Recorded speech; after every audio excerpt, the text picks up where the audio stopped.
Anies itu rumahnya di gang. Saya ke rumah Anies itu mobilnya nggak bisa masuk. Ini rumah Anies Baswedan sekarang ada di gang.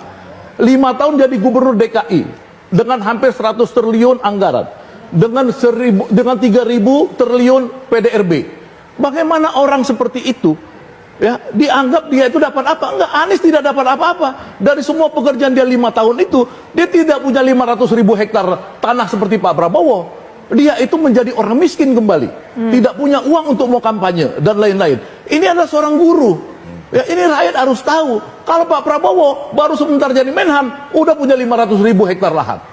Ya, ini sorry ya, ini soal rakyat dapat apa. Jadi menurut saya sosok ini perlu dicatat. Saya pernah diundang Pak Anies naik sepeda ke Kali Hitam di belakang Sentiong sana, di belakang Senen.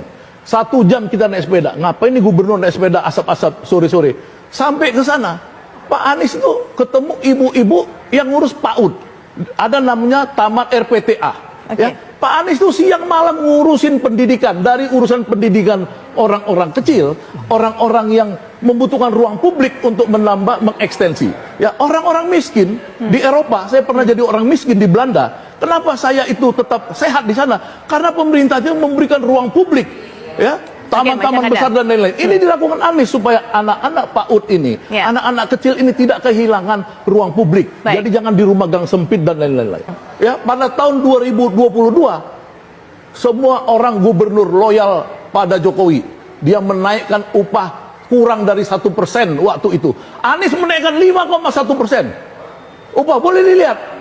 Dan Anies berhasil meyakinkan pengusaha-pengusaha itu, Anda itu udah kaya, kenapa Anda tidak mau berbagi kepada orang miskin? Buruh-buruh, akhirnya sekarang hampir semua buruh mendukung Anies Baswedan. Yang ketiga, ya, kita tahu bahwa ini 3 lagi.